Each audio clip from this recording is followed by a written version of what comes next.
Hello everyone, we are the Group 2 and we will be discussing about the Lesson 3, Continuous Process Improvement. So, the continuous process improvement is an ongoing effort to improve products, services, or processes. These efforts can seek incremental improvement over time or breakthrough improvement all at once. And before everything, I would like to introduce myself. I am Zitabelle Cantos and I will be discussing about the JURAN'S trilogy. JURAN'S trilogy is a universal way of thinking about quality. It fits all functions, all levels, and all product and service lines. The underlying concept is that managing for quality consists of three universal processes. These are the quality planning, quality improvement, and quality control. So, let's discuss first about the quality planning or the quality by design or design for Six Sigma. Quality planning focuses on taking of the information available to you at the beginning of the project and figuring out on how you will measure quality and prevent defects. The design process enables innovation to happen by designing products, goods or services or information together with the processes including controls to produce the final outputs. Today, many call this quality by design or design for Six Sigma or DFSS. The Juran quality by design model is a structured method used to create innovative design features that respond to customers' needs and the process features to be used to make those new designs. Quality by design refers to the product or service development processes in organizations. Next, we have the quality improvement or the Lean Six Sigma. Quality improvement aims to create efficiencies and address the needs of the customers. It refers also to the combination and unceasing efforts of everybody in a company to make everything about it, especially its production process, better. Improvement is an activity in which every organization shares out tasks to make incremental improvement day after day, which we call the daily improvement.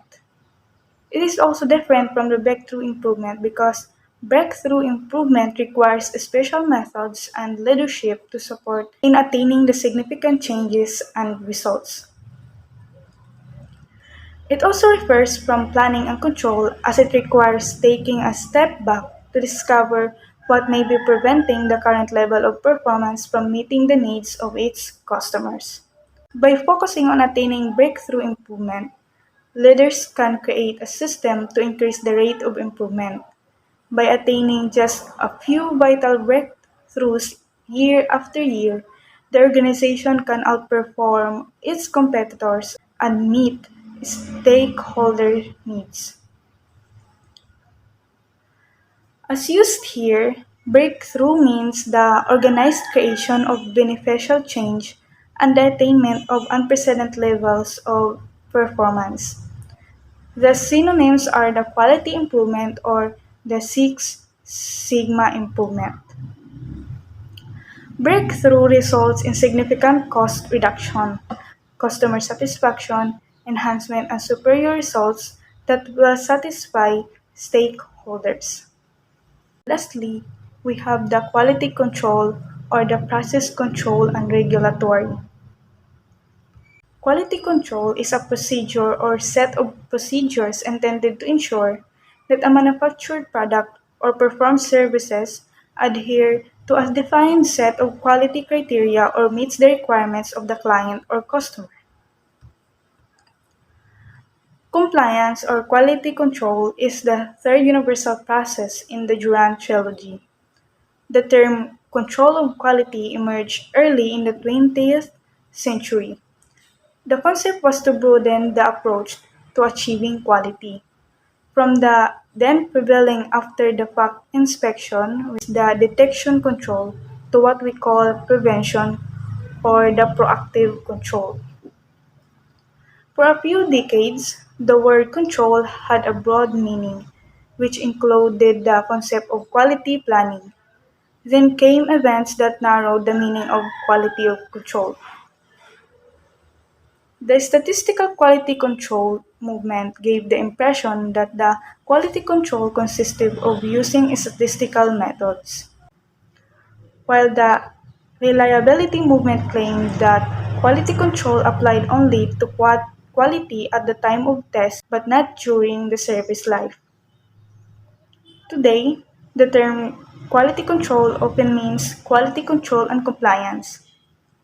The goal is to comply with the international standards or regulatory authorities such as ISO 9000. The Juran trilogy has evolved over time in some industries. This evolution has not altered the intent of the trilogy, it only changes the names. For instance, the traditional goods producers call it QC, QI, and QP, while another may say QA, QC, CI, and DFSS. The trilogy continues to be the means to present total quality management to all employees looking to find a way to keep it simple. And this ends my discussion for the JURAN'S trilogy. We will now be having Miss Angela Yape for the discussion of KAIZEN. Hello, good day everyone. I'm Angela Yape, and I would be the one who will be discussing the topic about Kaizen. Kaizen. Kaizen is a Japanese term referring to a strategy where employees at all levels of a company work together proactively to achieve regular incremental improvements to the manufacturing process. In a sense, it combines the collective talents within a company to create a powerful engine for improvement. So, Kaizen, from the definition itself, Kaizen is a strategy used by a company where employees work together and share ideas to one another to make their manufacturing process improve continuously. Kaizen in English simply means as continuous improvement. The dual nature of Kaizen. As an action plan, Kaizen is about organizing events focused on improving specific areas within the company.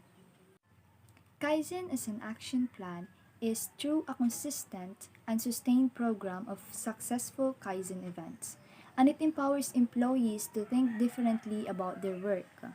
In summary, the consistent application of Kaizen as an action plan creates tremendous long-term value by developing the culture that needed for beneficial continuous improvement.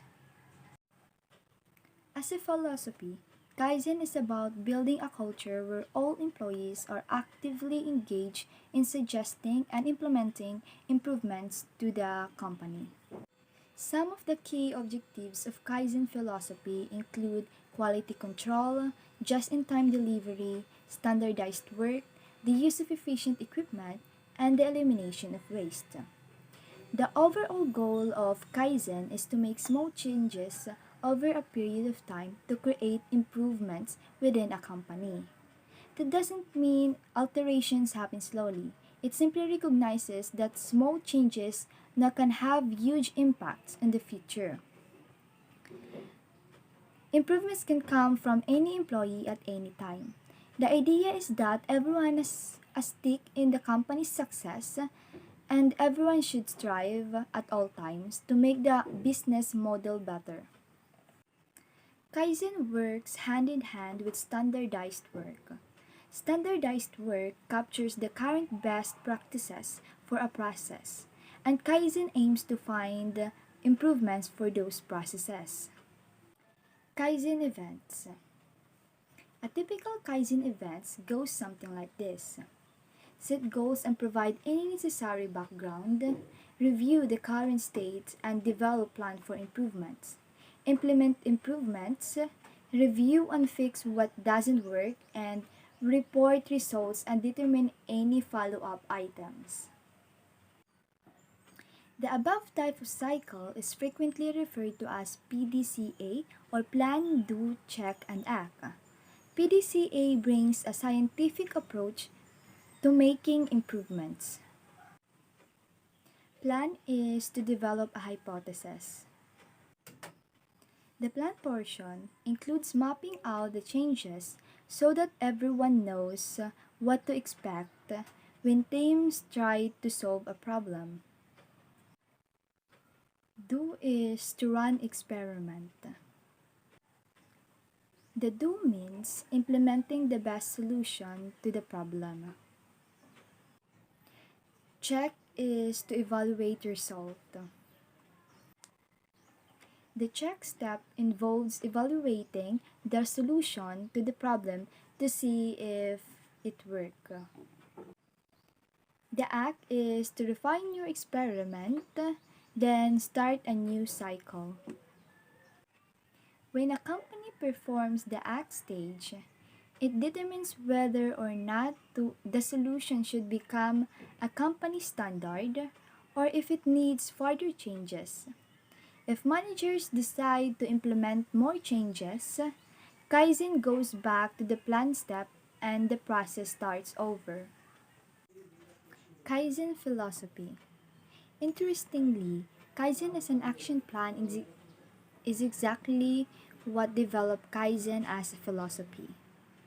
When Kaizen is applied as an action plan through a consistent and sustained program of successful Kaizen events, it teaches employees to think differently about their work. In other words, consistent application of Kaizen as an action plan creates tremendous long-term value by developing the culture that is needed for truly effective continuous improvement. So, Kaizen events is also known as Kaizen Blitz. Kaizen Blitz is a rapid improvement workshop designed to produce results or approaches to discrete process issues within a few days. It is a way for teams to carry out structured but creative problem solving and process improvements in a workshop environment over a short time scale. A Kaizen Blitz is the organized use of team knowledge that can improve all aspects of your organization. Such an event assembles cross-function teams aimed to improve a process or problem identified within a specific area. A Kaizen Blitz is an extensive and focused approach to process improvements. Kaizen means continuous improvements and Blitz means lightning fast. The Kaizen methodology has been used extensively for improving the organization of work in factories and the actual method used to manufacture products. The results are real-time with implementation usually occurring within a week. Not only you will obtain immediate improvements to your process, you will also develop a list of your improvement opportunities that your staff can investigate and implement after the Kaizen event. The Kaizen process provides immediate tangible results and motivation for ongoing continuous improvements within your company. So now, we are going to discuss the 5S process for industry safety and housekeeping. 5S has become a fundamental business measure and key driver for Kaizen. 5S is the acronym for 5 Japanese words Siri, Seton, Sesu, Seketsu, and Shitsuki, and D represents the 5 steps for systematic technique for good housekeeping. Step 1 is Siri or sort. Corresponding action is to distinguish between necessary and unnecessary items and remove the unnecessary.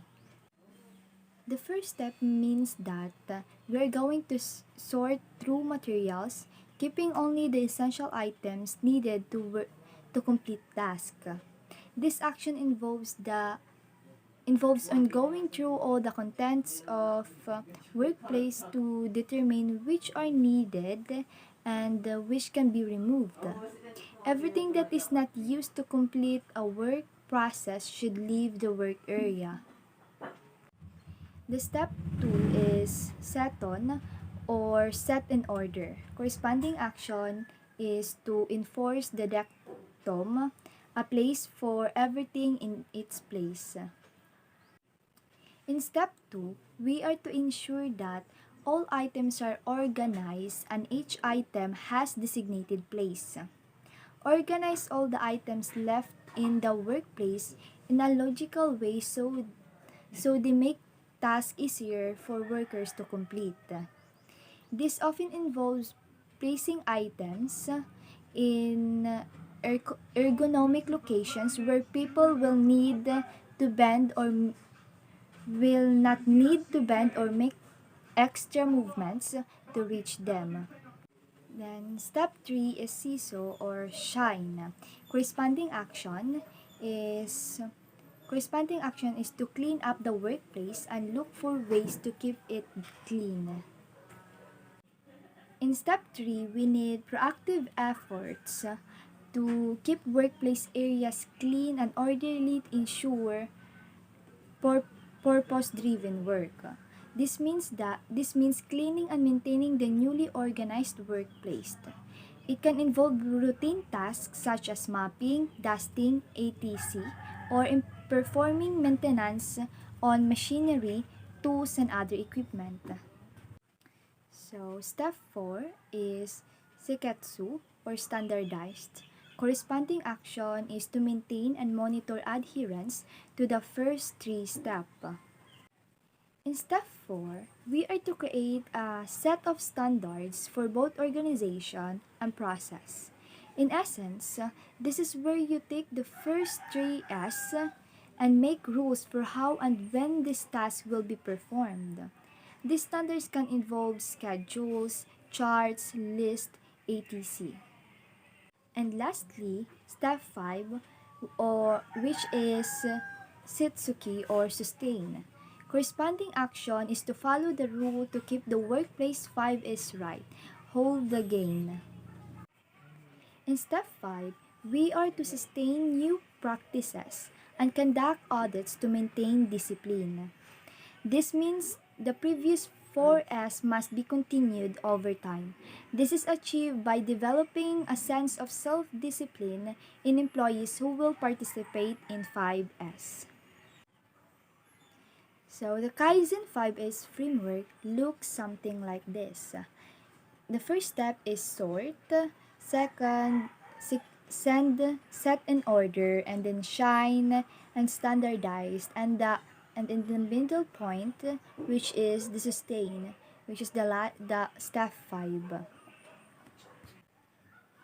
The purpose of 5S is to make a workplace function better by making it an easier place to work.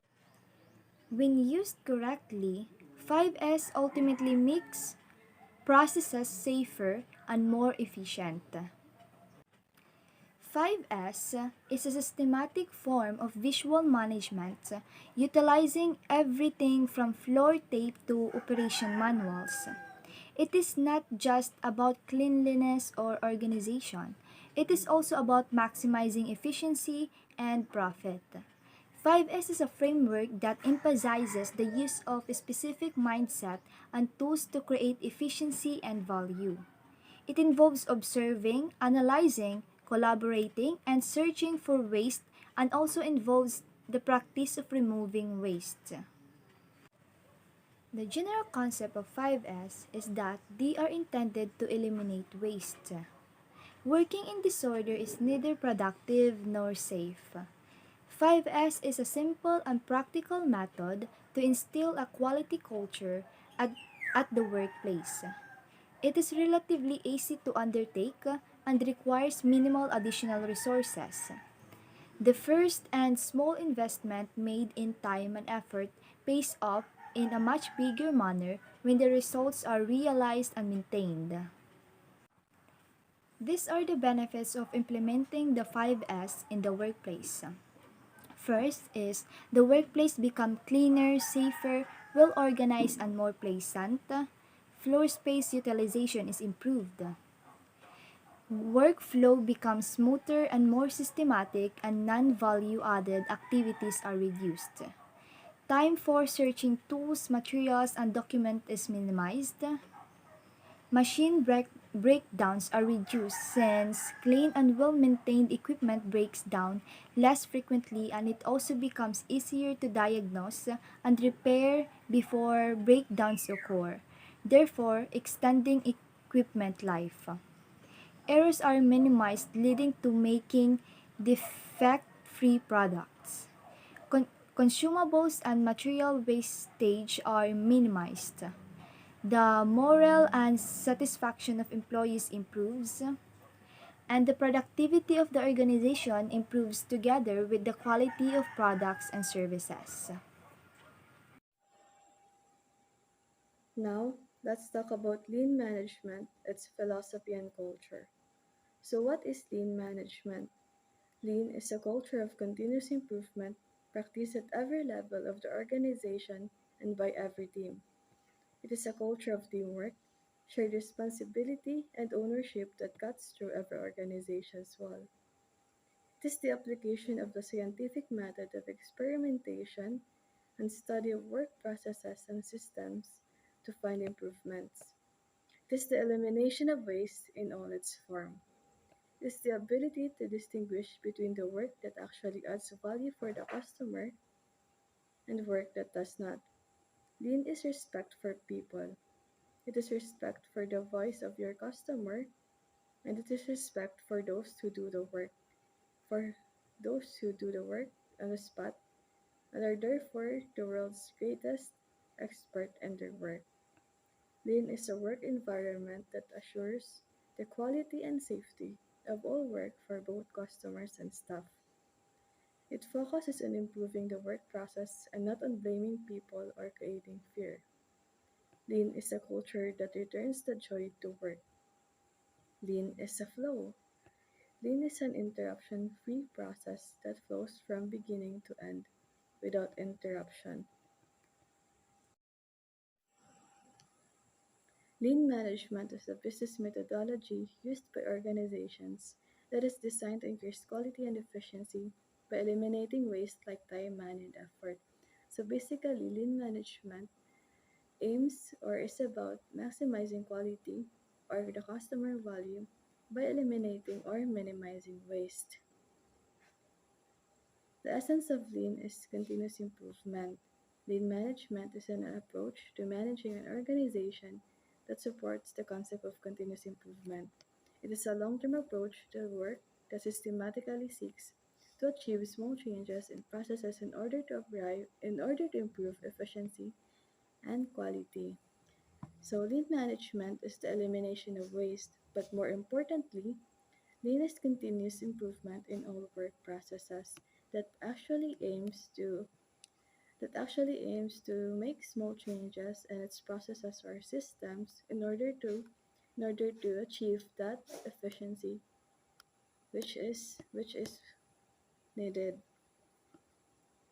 Lean system take a total system approach to creating an efficient operation and pull together best practice concepts, including just in time, total quality management, continuous improvement, resource planning, and supply chain management. So, the Toyota production system and later on the concept of lean was developed around eliminating the three types of deviations that shows inefficient allocation of resources.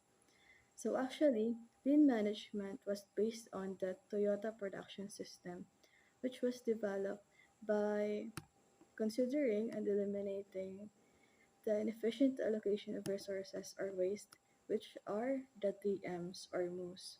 So these are first the MUDA or waste, means waste, second the MURA or unevenness, third MURI or overburden. First, let's talk about MUDA. MUDA means wastefulness, uselessness, and futility, which is contradicting value addition. Value added work is a process that adds value to the product or service the customer is willing to pay for. So basically, MUDA means waste. It refers to the inefficiencies within the process or system of an organization. So, MUDA is something that does not add value to the products or service. It is something that the customer will not pay for. So, to give a simple illustration, let's say, for example, may da may da nag-aalog, may isa nga tawo nga nag-aalog. So, while waiting nga mapuno kunta niya balde ng tubig, waraya sabot na umapaw na, sumulwak na ang tubig. So, that's a form of waste. That's an example of MUDA. In a sense na nakarag ng tubig. Ano resources baga? Ang resources, which is ang tubig, was nasayang, which could have been allocated or used more efficiently. So that's a form of waste or MUDA. So there are actually two types of waste, which are there are actually two types of MUDA rather. The MUDA type 1 and MUDA type 2. MUDA type 1 includes non-value added activities that are necessary for the end customer. So in MUDA type 1, these are still activities that doesn't add value to the products or service but are needed for the sake of the customer. So an example of MUDA type 1 is inspection. Because inspection doesn't really give value to the products, but it helps ensures that the products are safe before being delivered to the customers. Next is the MUDA type 2.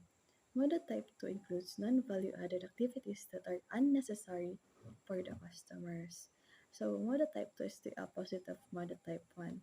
These are still activities that doesn't give value to the products and also not necessary for the customers.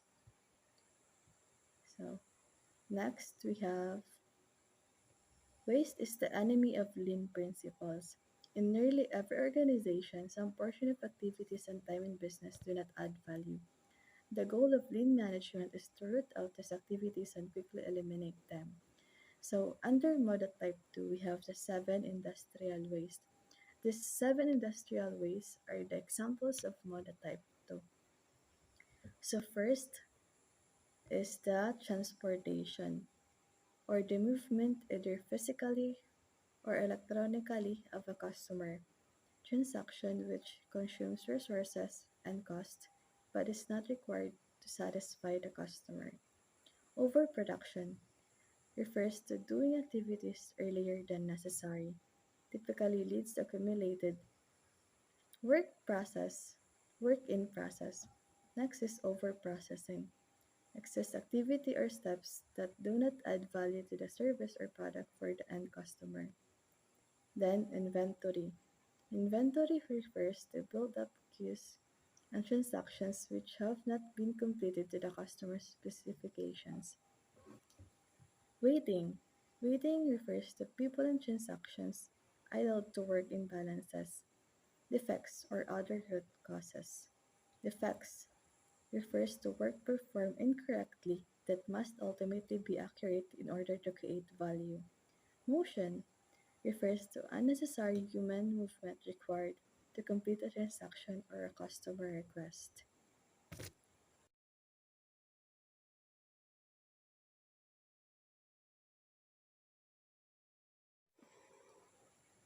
Next, we have MURA. MURA means unevenness, non-uniformity, and irregularity. MURA is the reason for the existence of any of the 7 wastes. In other words, MURA derives and leads to MUDA.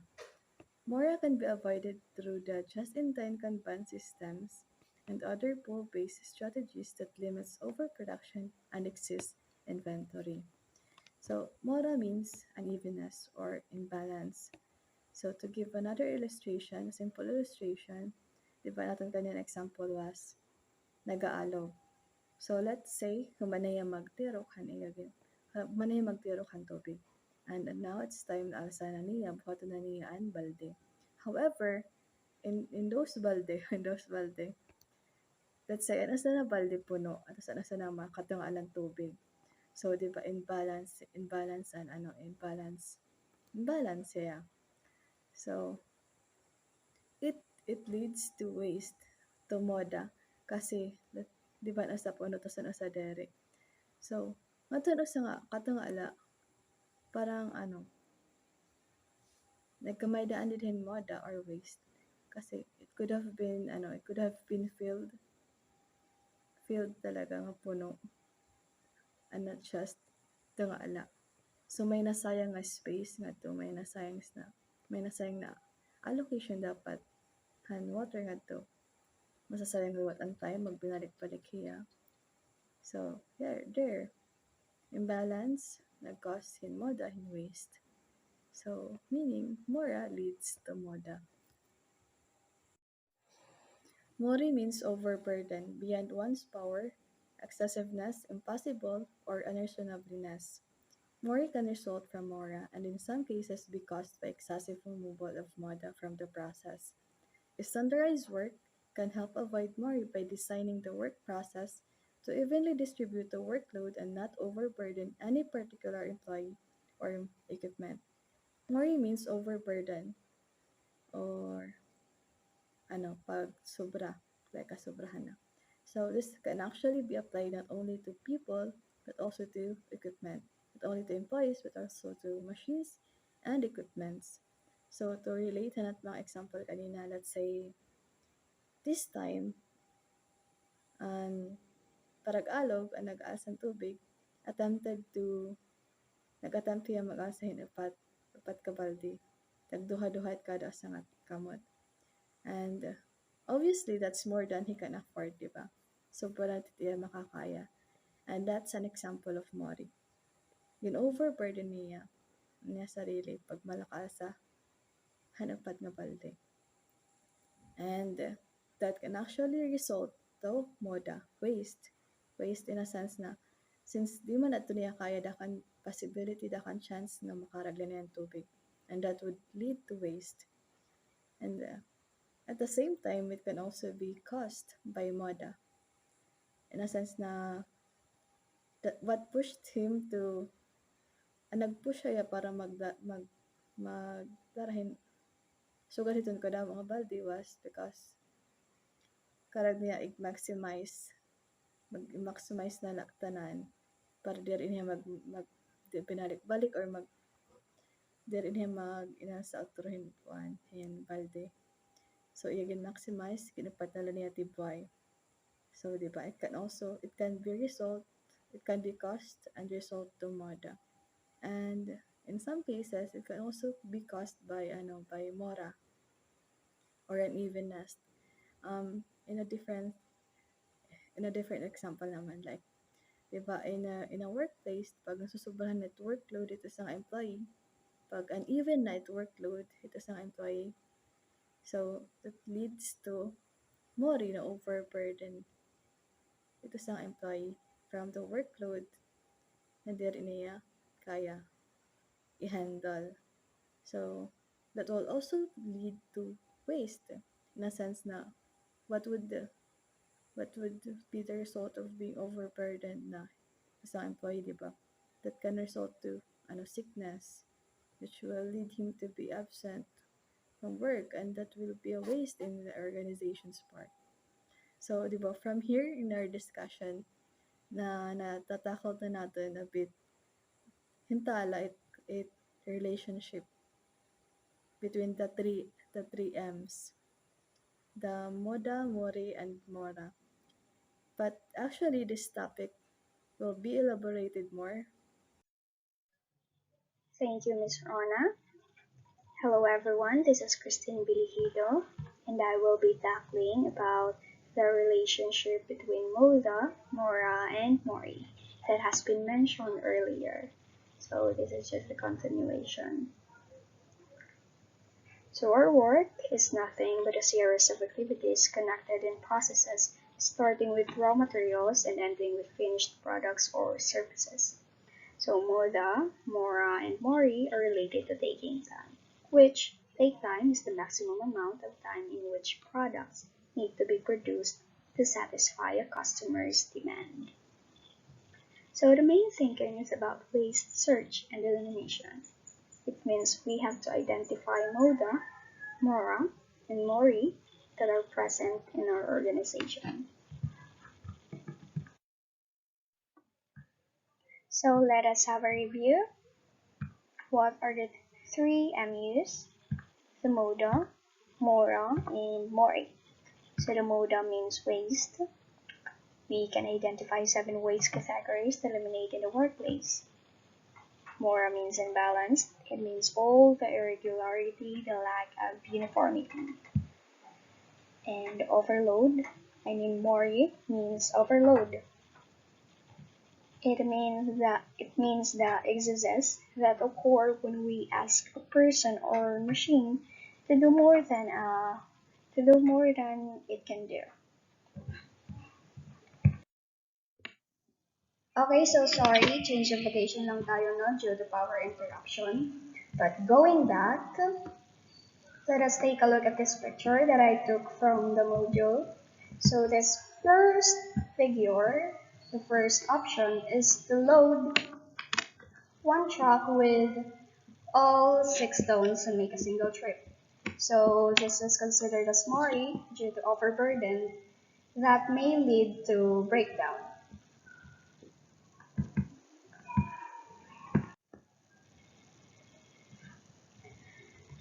So the second figure here, the second option is to divide the transportation into 2 trips. So one with 2 loads, 2 tones, and one is with 4 tones. So this is considered as MURA since there is inequality, there is an unevenness. So I just also realized that there is MURA when there is MURI and MUDA. So here, overburden, this is overburdened. So I think it is considered as MURI. And the other is considered as MUDA. So in the first trip, the delivery may be too little for the production necessary on site here. And the second trip is 1. The amount of delivered material may be too much for on-site storage and material handling. So this leads to MURI since one of the truck is overburdened and the receiver is also overburdened for the delivery. So additionally, just like what I've said, MUDA can be seen from an even workload. So this can cause employees who receive the materials to wait around. So figure 3 here. Let's just erase.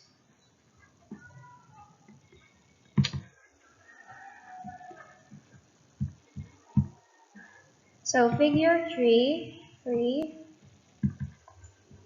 the third option is MUDA, is to load 2 tons on each truck and make 3 trips.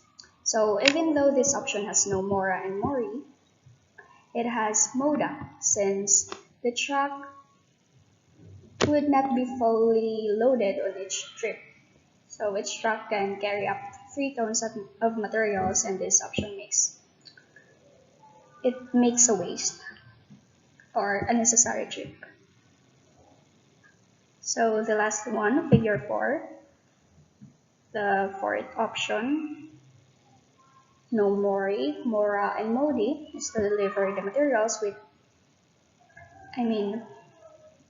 is to deliver the materials with 2 trucks, each with 3 tons. So in this example, this would be the optimal level that minimizes MUDA, MURA, and MURI. So MUDA does not exist because the trucks are carrying the loads at their maximum capacity. So there is no excess capability nor unnecessary trips with this strategy. So no MURI, walang overburdened, walang unevenness, and no waste. So the bottom line here is that focusing on creating processes that produce the right product or service in the right quantity at the right time with a minimum amount of effort, resources, capital, and time is of optimum benefit. So this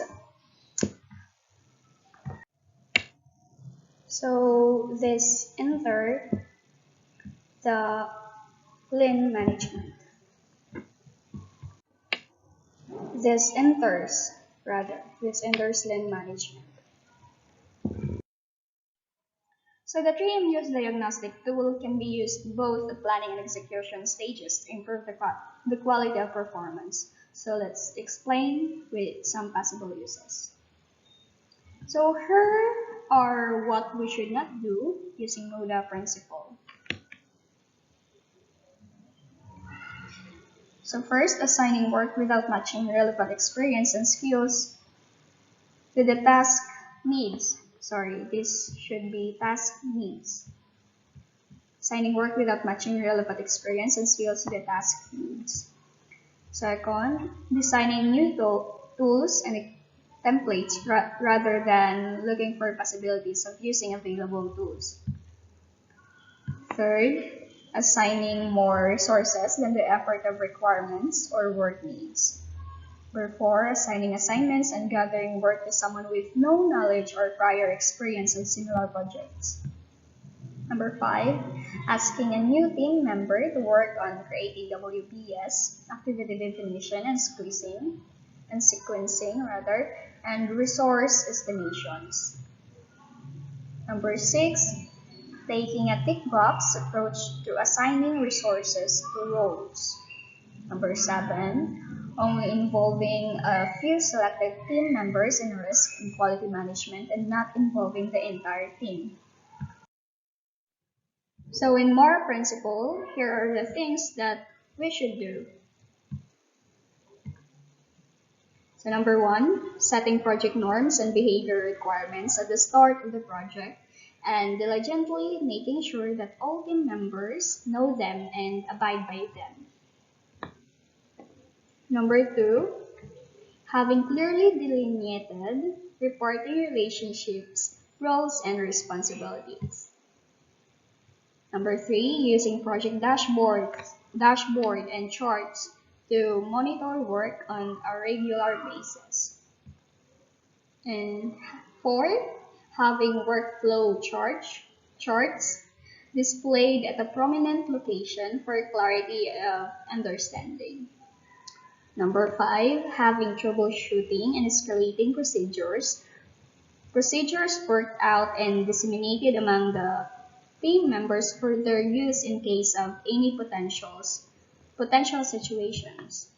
Number 6, having backup plan for key or critical resource attritions to avoid disruptions to the workflow if any one of them leave the project midway. Number 6, having clear human resource policies that delineate rewards and consequences procedures. And number 8, having balanced workloads for team members. Number 9, having clear procedures for redress of complaints and concerns. Number 10, ensuring stable decision making rather than making decisions on the fly or rolling them back later. So all of that are the things under MURA principles that aims to avoid discrepancies, interruptions, and irregularities in workflow. So in MURA principles, I haven't provided list of the things now under MURA principle, but this aims to avoid development of situations that cause stress to team members and process flows.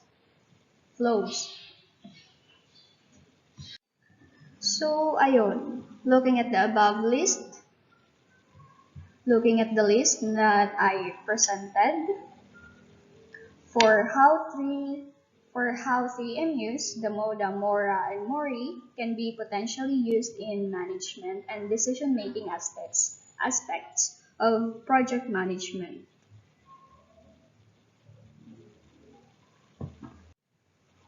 So the implementation of three MUs, the MUDA, MURA, and MURI, will require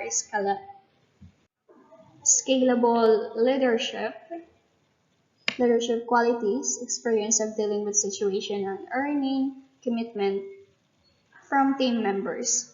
So if it happens to magfail, there's failure and total quality management. It is because of the lack of genuine quality culture, wedding lack of top management support and commitment, and over and under reliance on the statistical process control or SPS method.